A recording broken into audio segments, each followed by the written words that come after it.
Hello and welcome to the Valley Sports Telegram Weekly Roundup. I'm Arshavir Saryan, joined by Kenny Hodges. We're knee-deep in the playoffs. Week 1 is done. We're heading into the quarterfinals. There were blowouts galore in that first week of games, and the Valley is down to 9 teams. So we'll just skip the lead and let you know that Valley's down to 9 teams, but there are plenty of options and some opportunities to probably get in and play for a championship in 2 or 3 weeks. But first, Kenny, how you doing? Man, I'm doing all right. Like I said, like I say every week, any chance we get to talk about football and our kids fighting their hearts out, trying to compete to win championships is always a good day to me. So, man, let's jump right into it. Let's do it. So, Open gets rolling this week, everybody. Remember that. We'll touch on it again later in the show. So, we'll start off with D1. We had 3 representatives from the Valley in the D1 bracket, 2 contests, as one was an all-Valley matchup. I'm going to start with the bottom matchup, which was the number 13 seeded El Camino Royals versus Dorsey, who was number 4. And it was a close enough game, but ultimately El Camino lost by 2 scores. It was 32-16. Might have a little more to say on that in a little bit. And then the other one, which was our VST game of the week, getting it out of the way right now. Kennedy went into Cleveland. It was a battle of the 8 and 9 seeds. And Cleveland showed Kennedy what it means to be a D1 team in the playoffs. They were relentless from the start. Corey Hall did Corey Hall things. Donovan Powell was around. Don't take my word for it. Read the article, valleysportstelegram.com. It's up when you guys are watching this. The final there was a 56-21 finish, and we'll have some more to say on that. Over in D2, Arleta just beat up Bernstein. It was 55-6. San Fernando beat up on Hollywood. It was 46-6. Dr. Maya Angelou Community beat up on Silmar. It was 49-14. Eagle Rock defeated Taft. It was a 2-score final there, too. It was a 55-42 shootout. That one was interesting. And the final one was Chatsworth shutting out Pauley. It was a 37-0 final there. Over in D3, Verdugo Hills shut out Marshall, and this was a 42-0 win for the Dons. Jordan shut out Monroe. It was a 19-0 final there. Chavez was over Van Nuys in an all-Valley matchup. It was a 55-14 final there. Grant lost to Southeast 15-0. And North Hollywood fell to University 35-14. In the 8-man, which is mostly Valley teams, Fulton, as we've said, is probably going to romp their way to another 8-man title. They shut out Valley Oaks 66-0. USC Hybrid defeated Sherman Oaks CES 48-26.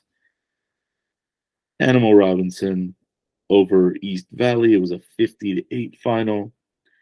And New Designs University Park blew out Discovery Prep. It was 60-6 there.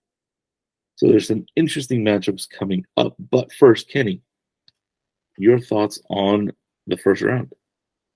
Well, let's start in D1. It was a valiant effort by El Camino going on the road to Dorsey. Dorsey is a very, very tough team. If a couple of things would have broke differently for them this year, they would have been one of those teams that you looked at as potentially being a team that could have been good enough to go open. So that was a tough road to hoe for El Camino, going in with a young quarterback. They hung tough, but eventually they sort of ran out of gas, or the flip side of the coin is Dorsey kind of endured and kind of put the game away. All in all, great season. Salute a lot of those seniors, including Jake Shirley, as he, finishes up his career at El Camino, a great career, as he'll move on to the next level to continue to play. No doubt we'll see him playing at a minimum JUCO ball, and with the sort of skill set he has, no doubt he'll go on to play 4-year ball as well. What more can you say about the Kennedy Cleveland game? Corey Hall is just an animal, especially when he gets into these sort of situations. It almost feels like they kind of keep him under wraps most of the season, even though he does amazing things. And then he gets into postseason, and then he has games like this. We all remember the game he had where he single-handedly won a playoff game last year. You can almost say he did sort of the same thing this year. 8 catches, 295, 5 touchdowns. He was incredible. Had a 69-yarder. He was hard for Kennedy to stop. And yes, Kennedy sort of learned some lessons here, that there's a different level to kind of ascend to when you get to D1. No doubt with that quarterback and some of that core they have in place that'll be back next year, they'll be better prepared for it. Moving on to D2, our leader did what we thought they would do. They went out in that early window in the first round and caught Bernstein sleeping and put a big number on him. We'll get more into their second round matchup against Fairfax, who put a big number on Panorama as well. I think Arshavir will have some things to say about that game as well. That'll be a tricky matchup. We'll get into that. Taft and Eagle Rock, it was an incredible game. A lot of offense, 97 point score between the two schools. It was just more of a lot of what we saw from Taft this year. Amazing talent, but the consistency just wasn't there. I think with the new coaching staff, it's just not enough time to sort of build the cohesion that they needed to be able to really compete at a high level. But again, like I've been beating on the drum all year long, keep an eye on that Taft program. I think they're going in the right direction. I think this is just the beginning of what Emerson and that staff are going to be able to do at Taft and bring them back to prominence. A good season for Sylmar ends at Dr. Maya Angelou Community. DMAC is a tough team. Quite frankly, DMAC is a team that, in my opinion, could have been a D1 team, especially seeing as how they've been undefeated all year. That was a tough ask for Sylmar to go on the road to play this team, and the final score sort of was indicative of it. San Fernando with a great win. I watched that game. They sort of took the heart out of Hollywood right away and let them know that it wasn't going to be their night. Something you would expect a veteran group to do. They had themselves an easy night, was able to get a lot of their skill guys off the field to get them ready for next week. And we'll see what they have when it comes to playing Roosevelt. And the final game in D2, Chatsworth did what we expected them to do in a 2-15 matchup, and that was they've imposed themselves physically on Poly. It was a great season for Poly. They overperformed expectations, even being here in D2. I don't think anybody thought this team would be at this point. This year would have gotten to this point this year. We thought they might have been a D3 team at best. They took their shot in D2. They did some great things, but Chatsworth's moving on, and they'll have a tricky one against Lincoln next week. Into D3, Verdugo Hills, very professional, very buttoned up effort against Marshall. Did what we expected them to do. They handled business, pitched a shutout. They'll move on and face a team that they've already beaten this year in Jordan, who handled Monroe in the first round. Kudos to the Monroe seniors.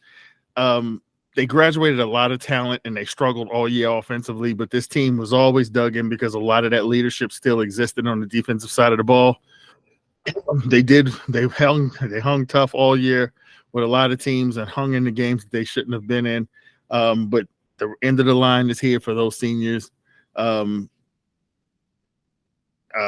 luck on their future endeavors as the road ends for Monroe there.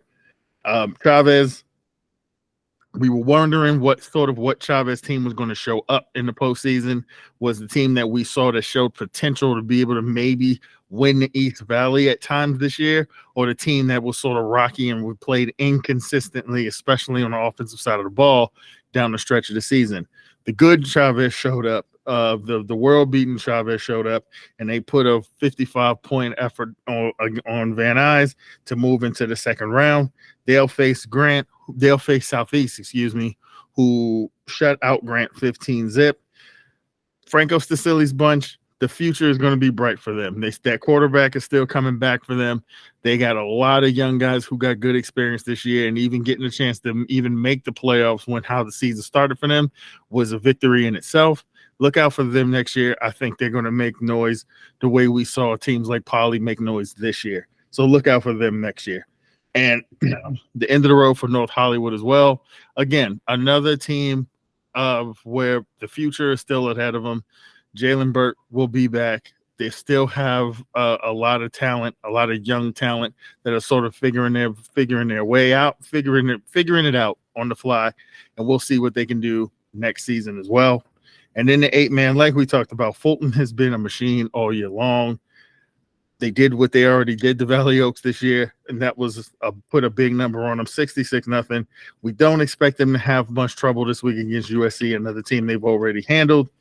But I think we got to keep our eye on that championship. University, New Designs University Park is 10-0. They put a big number on Discovery, 60-6. They looked equally as impressive as Fulton did. So we'll see what happens in a couple of weeks if those teams make it to the championship. And those are my news and notes coming out of the first round of the playoffs. All right. I mean, like I said, it was a heck of a round. And next up is the quarterfinals. Before we do that, I've got some in-depth notes on Panorama and Fairfax, because this was a game that Panorama could have won. I know I had projected them to come out ahead, and it showed. And so we'll roll right into it with what we got. So Python's got the ball. They're stopped on the opening possession. It was just, trying to get that offense rolling. But Fairfax had no problem. They scored in their first possession, up 7-0. And Panorama, much to what they do, they gave the ball to Keanu Kelly, went down the field, scored twice, took the lead. It was 12-7, so now they're up. And the second score came at the beginning of the second quarter. Now, what is interesting is late in the second quarter is when the game started to turn into a shootout. Fairfax and Panorama scored 5 times in the last 3 minutes of the half, maybe even less. So as the scores come, it is 26-12 Fairfax with 1:36 left in the half. Okay, not bad. Panorama can get the ball. They've got time to maybe do something. And of course they do. They draw up a crazy trick play. It was a flea flicker. And boy, was this a nice pass by Keanu Kelly. And 75 yards. Boom, score. Everyone's excited. Minute 16 on the clock. But Fairfax gets the ball back. 2 passes later, they score a 48-yard touchdown. They go into halftime up 32-20. And that was when I think Fairfax had started to figure out that we can pass on Panorama. And that's something that I know you've mentioned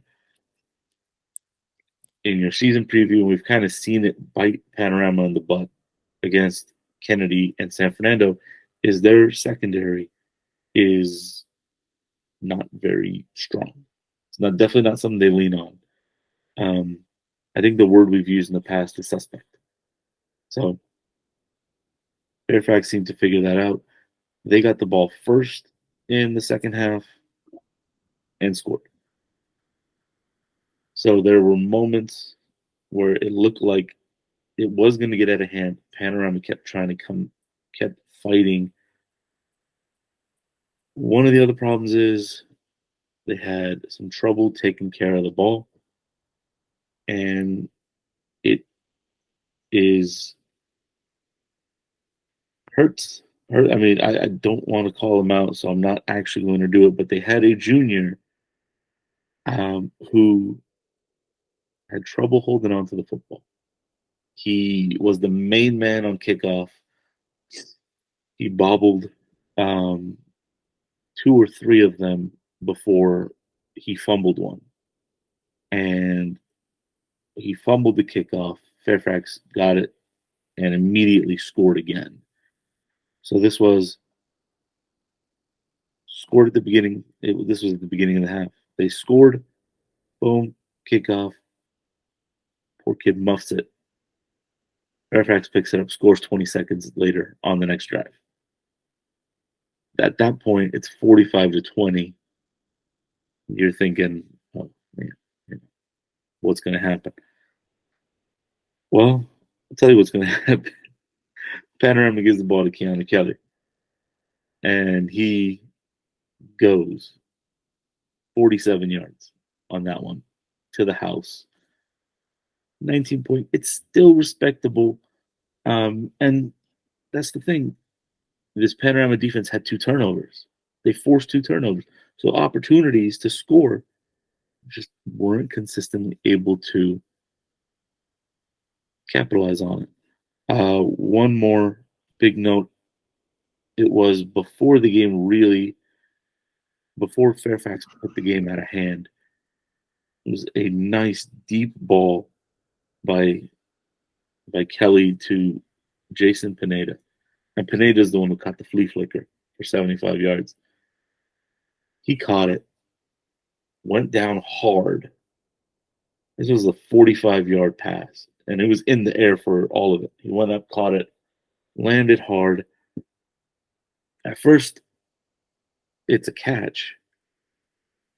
And then the official said, no, it's incomplete.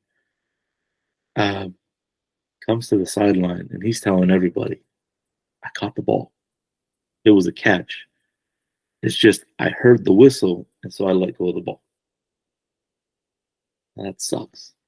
Because in that scenario, you hold on to the ball until the referee comes to take it from you.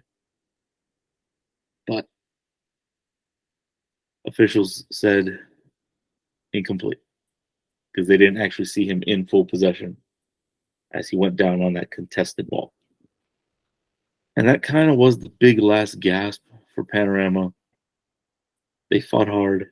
You know, some of those seniors, it really sucks for this to be your last game. But kudos to them. Much, much love. They fought really, really hard all season. There's a lot of youth on this team. There always is. You know, Coach Adrian Beltran always seems to have that youth waiting in the wings. But, you know, you feel for these kids. You feel for the seniors. And it's rough, you know. The final note on the game, Keanu Kelly had 26 carries for 258 yards and 3 touchdowns. He had just an insane game. Now, before we transition out, I think the challenge with Panorama on the offensive side next year is actually finding someone to fill the hole left by last year's seniors. You know, you had Adam Pena, Justin Pacheco was huge for them, Dennis Akinlie, Anthony Fuentes. Those 4 were senior. They leaned on running the ball, catching the ball. They didn't really have any playmakers outside of Keanu Kelly this year. So if they can find a way to develop some, this team is going to be even better next year, which is scary. Because to be even better means they're probably in another championship game. But again, tough way to go out, and it'll be interesting to see. Yeah, I think the thing about this Panorama team is the things that plagued them this year will probably turn into strength for them next year. You know, it's because sometimes when you look at a team and you look at certain players they have playing in some positions, it was a testament to Beltran and the staff of getting these guys prepared to play on a week-to-week basis, because as we knew going into the year, there was a lot of turnover. There was a lot of guys sort of having to learn to play new positions, including the quarterback, Keanu Kelly. In a perfect world, if they had someone else at the position, he would have been a guy that you don't have playing quarterback and sort of maybe using him as a split back and really sort of using and utilizing his talents in a way that sort of really kind of helps the offense, besides just having the ball in his hand and having to kind of make it work. But I do think it's positive that he'll be back. He'll be a senior next year with a year of experience on his belt. Christian Vargas will be back next year. Christian Miranda will be back next year. Yes, they'll lose Jason Pineda. They'll lose, but they have a lot of young guys in the win, who will sort of take the lessons from the end of the season where things sort of fell apart. This was a team that was 8-0 at one point, and then they sort of kind of fell apart. But they'll take those lessons, and this team will be stronger for it.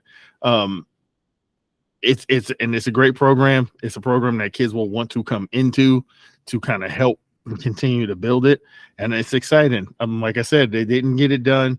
They were trying to continue on that legacy of those seniors that left last year who had played in back-to-back championship games, and they didn't quite get there this year.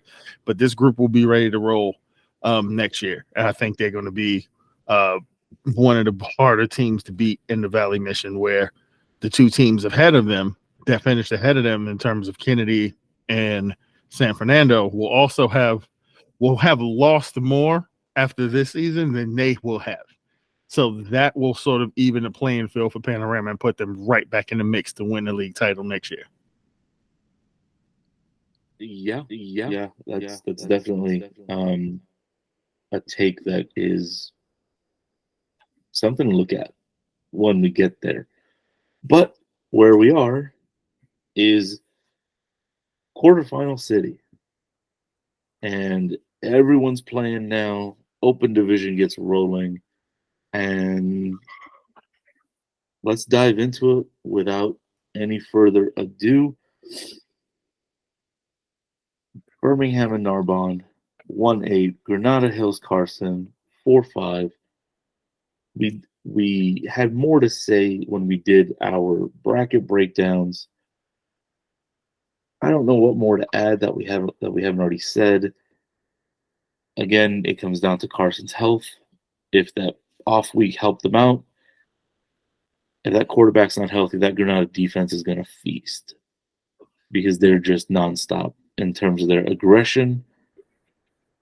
And somebody had to be the 8 seed to go up against Birmingham. It just so happened to be Narbonne.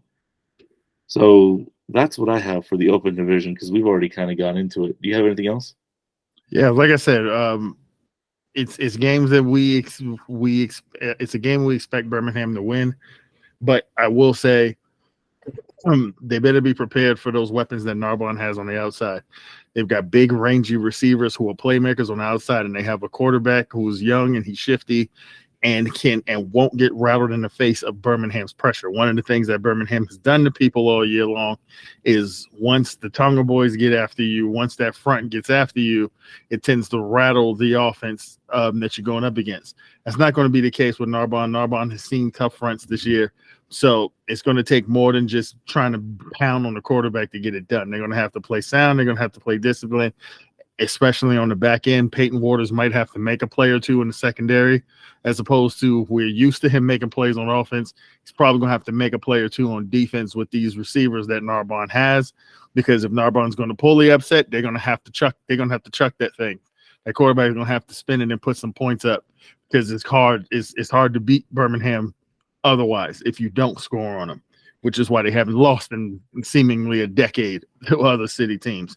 As far as the Granada Hills and Carson game, I expect this game to be a bit of a defensive struggle. I think it works in Granada's favor. Obviously, if that quarterback for Carson is hurt, but the key to this entire game is Darrell Stanley and Messiah LaFleur for Carson, the two guys who are sort of the heartbeat for both teams. Even if Carson's quarterback was healthy, they were going to lean on that young man, number 4, to kind of try to bang into that Granada front to kind of wear them down, to open things up for them offensively over the course of the game. So that's going to be the game within the game to watch. Which one of those two young men can kind of break the game open? Because this is the 4-5 matchup for a reason. Carson's defense is legit. They are tough up front. They will be able to stand up to Granada's run game in ways that teams outside of Birmingham weren't able to this year. That's going to be the key.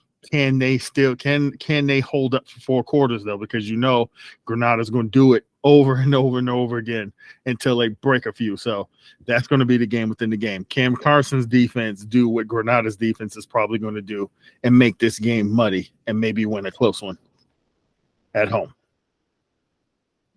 All right. And over in D1, we just have the one matchup left. Cleveland, as the number 8 seed, will go to Banning, the number 1 seed. This is an interesting matchup on paper because these are two teams that play in extremely difficult divisions, leagues. Probably the 2 strongest leagues in the city section, in the West Valley League and the Marine League. Banning finished 5th, which is the bottom of the Marine League. They went 1-3. But I mean, like we said, this is the Marine League. It's Gardena, Carson, San Pedro, Narbonne. So Gardena, Narbonne, and Carson are all in the open. And Banning is at the top of D1. So definitely, and San Pedro is also open. So 4 of the 5 teams are open, and Banning is D1.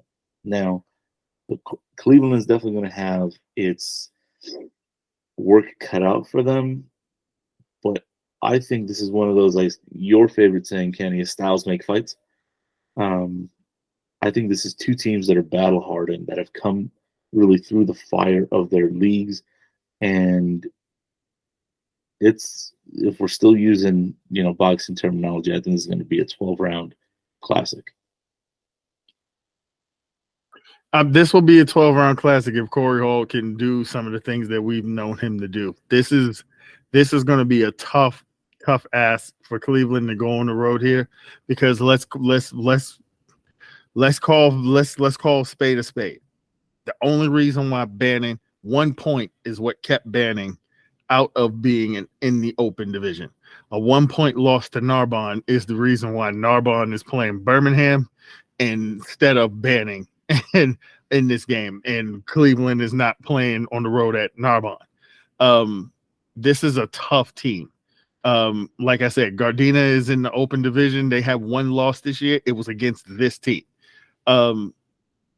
They throw their record away. This team is tough as nails. This team is as tough as they come. Corey Hall is going to have to put the team on his back to win this game on the road. Do they have the firepower, the horsepower to do it? Of course. Like I said, Corey's amazing. Donovan Powell can break a game for you. Their defense can stand up.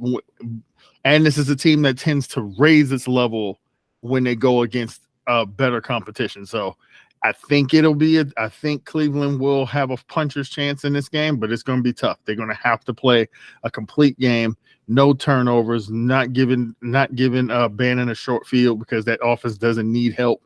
And that's the formula for them to win this game. If they can do that, if they can win this game, we might be talking about a Cleveland team that can go all the way in D1. And I mean, that's where I have them.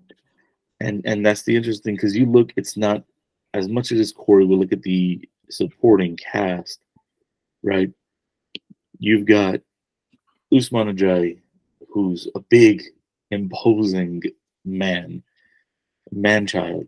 Mm-hmm. Senior. He's a wide receiver. He'll probably be a tight end somewhere. Those two quarterbacks, whichever one is under center, Isaac Delgado, Dominic Fuentes, they don't seem to get rattled. They don't. You've got Cameron Green, the freshman running back, who is really doing a lot of heavy lifting.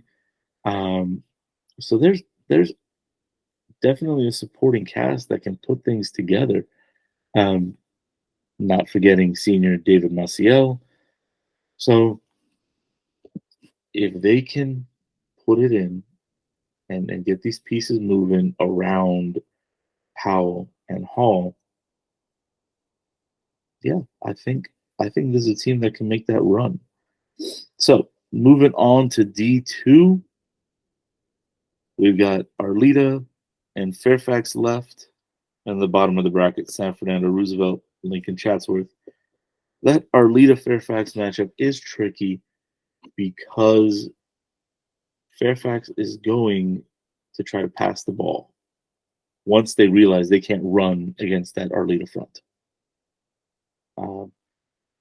They figured it out rather quickly against Panorama that they can't run against that team.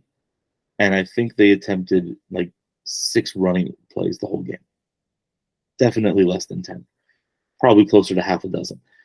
And this might be the case against Arleta. They're going to have to try to pass the ball over them. But the difference is Arleta's secondary is not very suspect. They've got ball hawks. Kennedy Duran, who is their quarterback, is most likely playing as a defensive back in the next level. He plays in the secondary for Arleta. So that's where that style is really going to clash. And Panorama showed that you can kind of wear down that Fairfax front. And if you can mix in a pass play here or there, you've got definitely a chance to make it happen. I think Arleta has what it takes to come out on top in that matchup. There's one word to describe this matchup for me. The key to this matchup is tempo. Which team can impose their style of play on the game?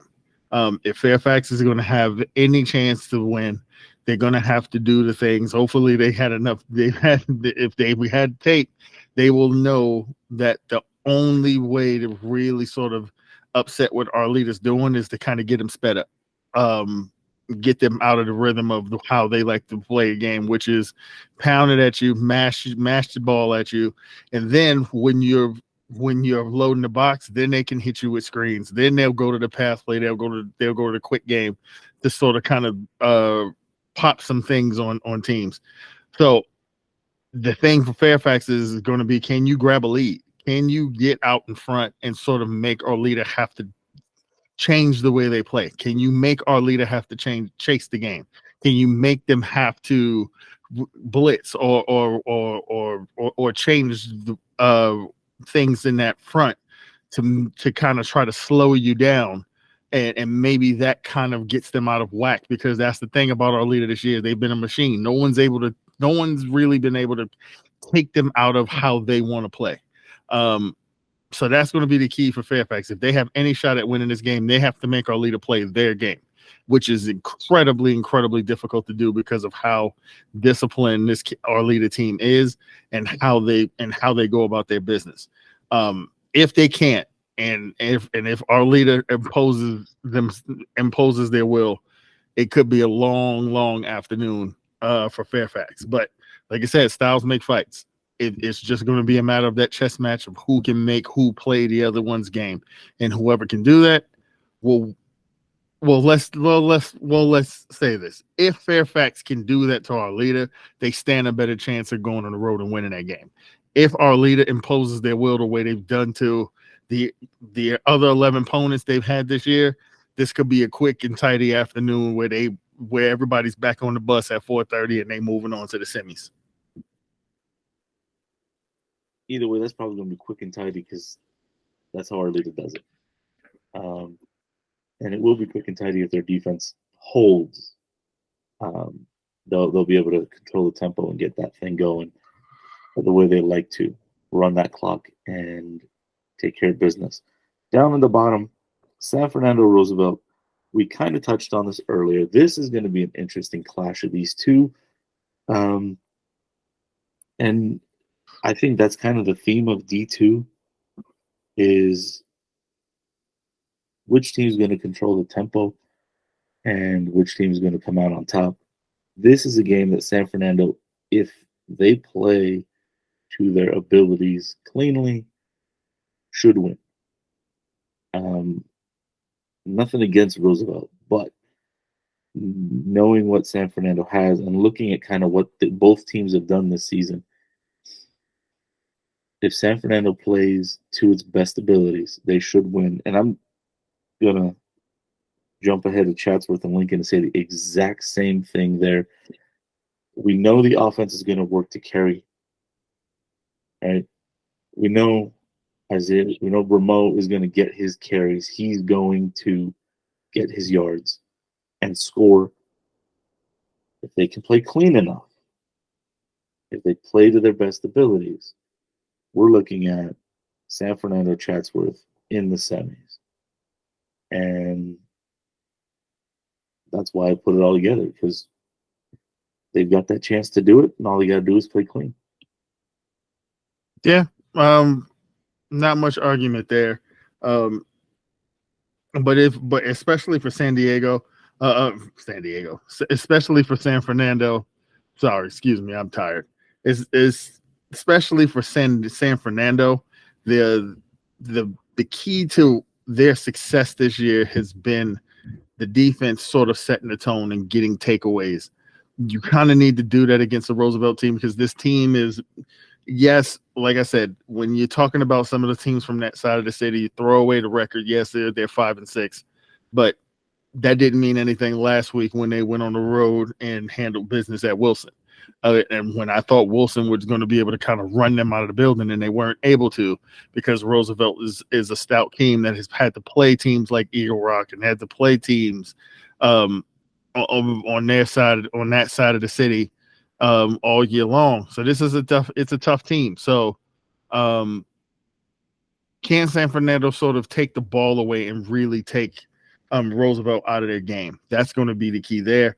And it's the same thing for Chatsworth. It's the reverse. Can you not put the ball on the ground? One of the things that we know that gets Chatsworth in trouble is they will rack up penalty yardage. They will put the ball on the ground, put the defense behind the 8 ball, and then it's about Isaiah Ramo sort of kind of saving their bacon, breaking runs, and sort of kind of keeping the thing afloat.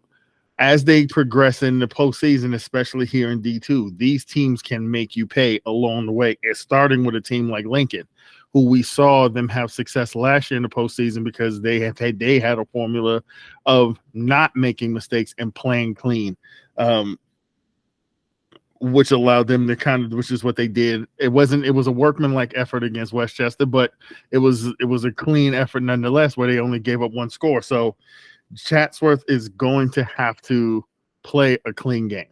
It will cost them, similar to how it cost them in the semis last year against Wilson, when they sort of kind of just gave opportunity after opportunity after opportunity to their opponent. So they need to play clean to advance, to get to that matchup that we want in the semis. And San Fernando needs to cause havoc defensively to take pressure off their offense for them to advance over Roosevelt as well. So I think both teams will, but they've got to stick to the game plan in order to get there. Yeah, that's the key, right? And this time of year, when you're in the playoffs, you have to bring your A game every week, or else you're probably going to get bounced. And those are matchups where I like their A game. I think it stacks up very well against their opponents. But now we'll move on to D3. Speaking of stacking up well against opponents, In the top half of the bracket, Verdugo Hills is traveling to Jordan, something they did earlier in the season, and came away with a win. Now, that was early in the season. It was part of the Verdugo Hills 3-game winning streak to start the season. It was something that got us excited on this end, um, believing that it was going to set up for more of a dogfight inside of the East Valley League. But we digress. Verdugo Jordan is a matchup that I look at and I say, a healthy Verdugo that has been playing well is expected to play well and roll over a Jordan team that they've already defeated. So Verdugo and Jordan, and that's my take on that contest. Yeah, it's a game we expect them to win. They already beat this Jordan team. The only caveat I have is they have to be very, very, very careful. As a couple of teams have already found out here in the postseason, is teams can be very different when you see them the second time around. Jordan, while they did handle Jordan pretty well when they played him, this is the team that hasn't lost a game since September 15th. They've won 6 in a row, I believe. They've won 6. They've won 6 games in a row, including their game against Monroe, that shutout against Monroe last week. So Verdugo has to approach this game like this is a team they haven't played before. They cannot go in with a mindset of, oh, we already been there, done that with this team. No, this team, not only have they played well, they have dominated opponents the last month and a half of the season. So it's a game. It's a winnable game. It's a game that I think they can go on the road and handle business because they've already done it. But they need to be prepared for more of a fight this time than they experienced with this Jordan team when they faced them in early September. I don't disagree. It is again something that if they play to their capabilities like they have been these last few weeks, it's expected by us.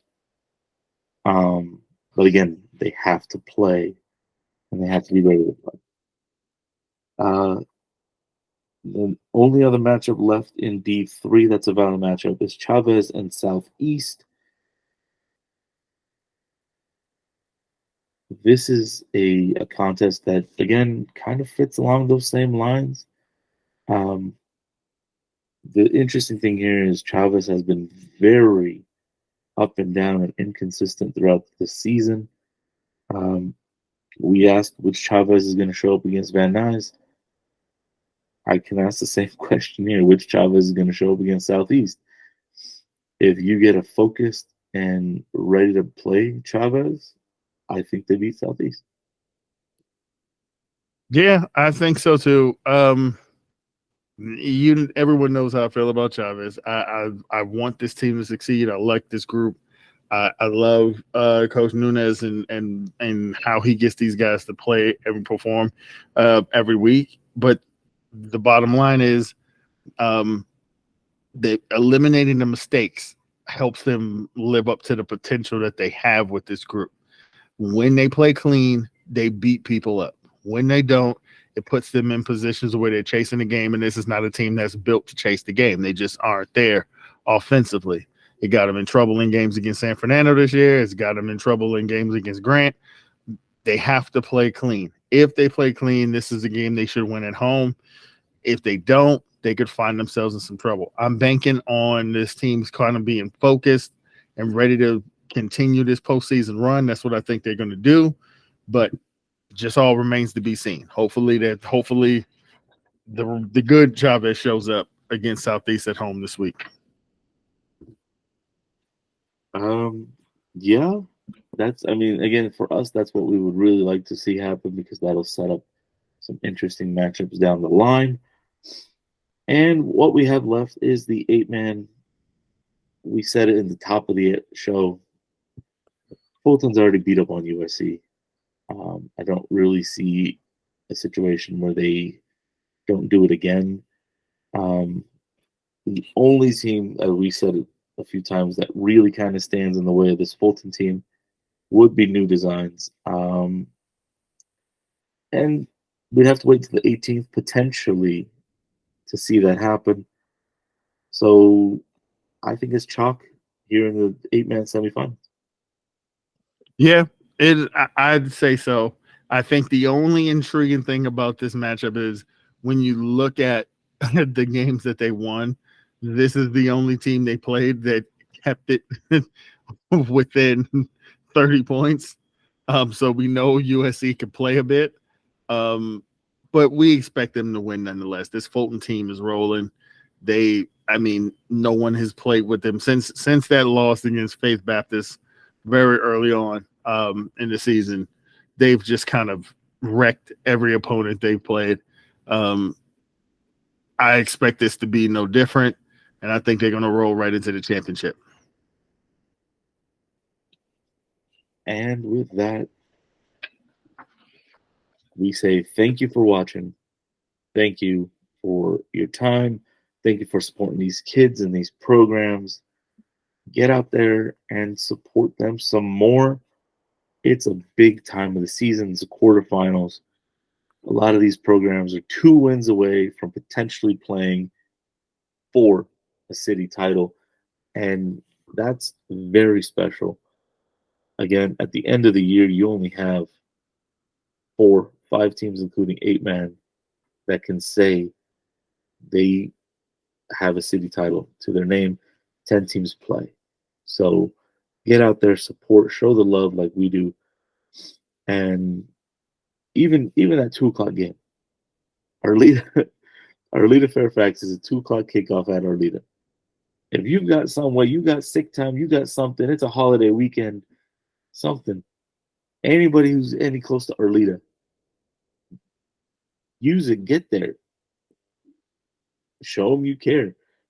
Rattle some cages, because I tell you, it's always interesting to be at Arleta for those early games, because you never quite know what it's going to be, in that atmosphere surprises you sometimes. So get out there and surprise us. Fill those stands, cheer on, show the love, because that's what we're all about, is spreading the love. Yeah, and like I said, on top of that, leave a like, subscribe if you like what you're hearing. If you like the fact that we're supporting our kids, this is our mission. This is what we do. And like I said, it doesn't even stop with football. Like I said, basketball and soccer right around the corner. The winter sports are right on the way. We're in that weird sort of equinox area where football is sort of wrapping up, and the fall and the winter sports are kind of getting rolling next week. So you can expect more coverage of that from us as well. And until next time, thank you guys. We'll see you next time. Peace.